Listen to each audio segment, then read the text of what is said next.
you want the mic or the stand? Oh, you need a stool? No, it's fine.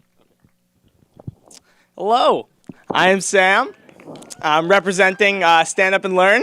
It's a great program. Join. Well, I guess get your kids to join. It'd be kind of weird if you guys joined. But yeah, I've been performing for a couple of years now. I've been performing on Zoom for the last year and a half. This is actually my first performance live in a year and a half. But I kind of wasn't expecting it. Like, I've been so used to just people only seeing the top half of my body. I threw out most of my nice shorts. I actually stole these from my cousin Brandon. What you got? And by the way, Lululemon, really? Got me looking like the cover of Chad Tuckett out here.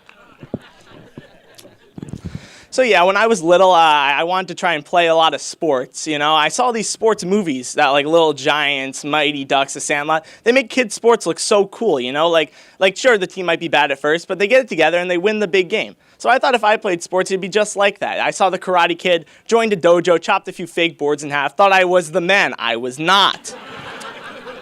Quit that, quit a few other things, eventually settled on soccer, the perfect sport for a frail Jewish kid. And let me tell you, my team was terrible. We sucked. Nobody knew how to lift the ball off the ground. Nobody passed. Only like 2 or 3 kids knew how to flop. It was awful.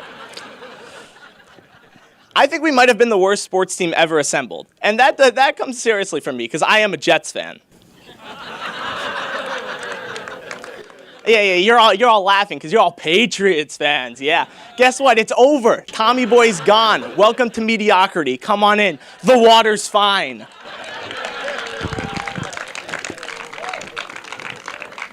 So yeah, my team was bad. But, you know, I thought just like in all those movies, we'd get better and we'd win the big game. Played our first game. Nope. No. Lost 15-0. And let me tell you, no amount of orange slices was going to fix that one. And that really opened my eyes. I'm like, wow, this whole soccer thing is really stupid. It's just a kids program. And I started realizing all the dumb things about it. First of all, there were 25 different teams in this thing, and they organized us by these colored shirts. And by the way, there was way too many teams. They ran out of colors. They'd be like, you're playing burnt sienna this week. But kids would take this shirt segregation really seriously. They'd be like, I'm on blue team. If you're wearing red, you're my enemy. I'm like, calm down, Steven. Don't get all gang warfare on me. We've been playing for 2 weeks. This isn't a turf war. This is the AstroTurf war, if anything. Yeah, and the next thing is all these kids, they were so obsessed. They took it so seriously. I'm like, we're 8, man. What are you doing? My friend Will, I'm like, Will, you want to come over and play? He's like, nah, I can't. I gotta go pick up cones early for the soccer practice. I'm like, why? He's like, I got to impress the coach or he'll not play. He won't play me. And I do, dude, your dad is the coach. But the worst were these kids who would be super try-hard and they'd steal the ball from their own team. They'd never pass it. Who are you trying to impress in the 10-person crowd made up solely of our parents? What do you think? You're going to score a goal on the guy crying in the corner and some guy in the crowd's going to be like, hey, FC Barcelona, we got our guy. Yeah, so a few weeks ago, I was just settling down normal Tuesday evening, trying to find something on TV. I found this show called The Masked Singer. For those of you who don't know, it's a reality show originating from Japan, you know, the same country that brought us other great reality shows such as Slippery Stairs, Catch the Chicken, and Man Eats Spaghetti in a Dryer. I actually watched that last one. It is exactly what you think it is. Basically, on The Masked Singer, they have these B and C-list celebrities. They dress them up in ridiculous costumes, and they make them sing. And if they lose, they have to take off their mask, and you freak out because you're like, oh, I've seen that man on the TV before. But what I didn't know when I started watching this is that it was only B and C-list celebrities. I thought there could have been superstars on here. So they were given hints as to who it is. They're like, this person's in music. And I'm like, oh my God, is it Taylor Swift? They're multiple best-selling albums. I'm like, is it Kanye? Person takes off their mask and I'm like, oh, it's David Hasselhoff.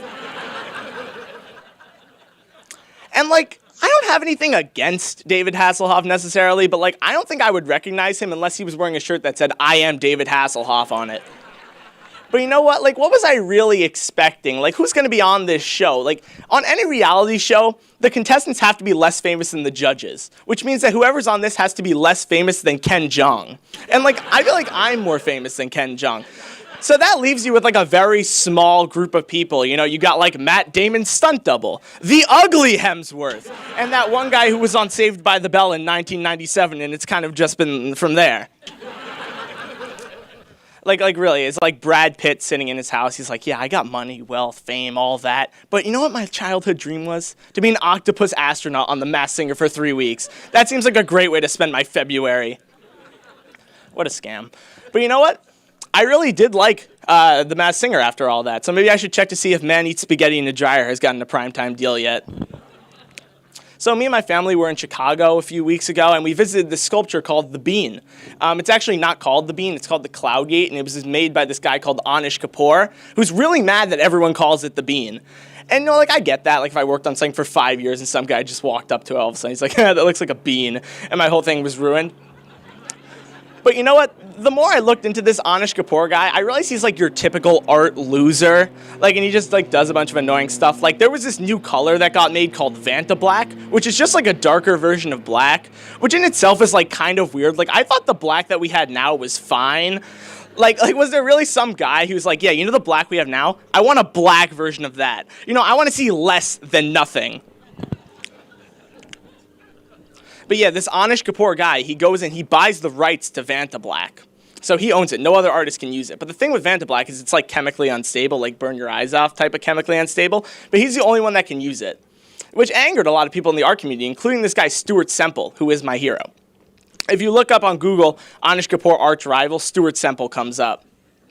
What this guy does, he's an artist, but he also makes paints. He makes pigments. He made this thing called Black 2.0, which is exactly the same color as Vanta Black, but without like the burning your eyebrows off part. And he makes it available to everyone in the world, except Anish Kapoor.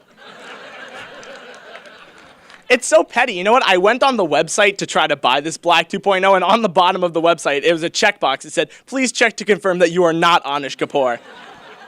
And I like that that stops him. I like that he's like, oh, time to get some Black 2.0 finally. He gets that. He's like, next time.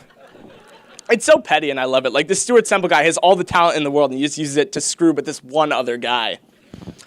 Yeah, so I think COVID's sort of over, kind of, which means that I could finally go outside, which introduced me to my old friend, allergies. I walked outside right away, got smacked in the face with pollen, and I said, you know what, maybe quarantine's not so bad after all. But allergies, it's a big deal, especially peanut allergies. And people in the older generations, they don't seem to like think peanut allergies are a big deal. They're like, yeah, just get over it, man up. But like, it's a big deal. And to me, it is a big deal specifically because peanuts could take out like 75% of my social circle. Like, I don't want to have to make new friends. Seriously, why is my friend Henry, he's very allergic to peanuts. He's actually he's trying to eat more and more fragments of a peanut each day to build up resistance, sort of like a peanut strength and conditioning program. You know, like if he eats it and he's fine, a success. You know, if he eats it and he starts throwing up on the floor, less of a success. But, you know, he's up to 1/32 of a peanut now, so, you know, he's really making some good progress. But seriously, why as a society are we still eating peanuts? They hurt like 50% of us.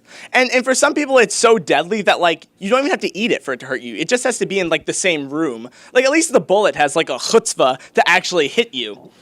Like for some people, all a peanut has to do is give them so much as a dirty glare and they're down for the count. But these peanut companies, they don't seem to care that what they're producing can be considered a deadly bioweapon. Like, they try to advertise it like it's this great thing with the stupid Mr. Peanut. Like, imagine if you're allergic to peanuts. That guy is the devil to you.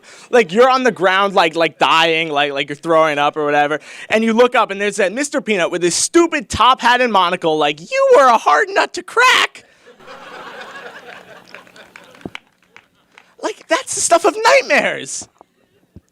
But people who eat peanut butter love it.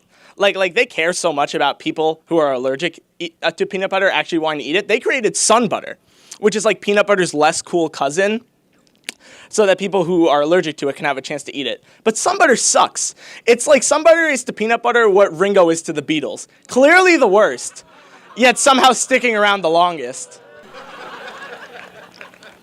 All right, well, that's my time, guys. I have a soccer practice tomorrow, and I got to get out of these damn shorts. Stay out a second. Sam Croyne! Good stuff. I was not doing that at his age, I'll tell you that. Great job, Sam. Thanks, pal.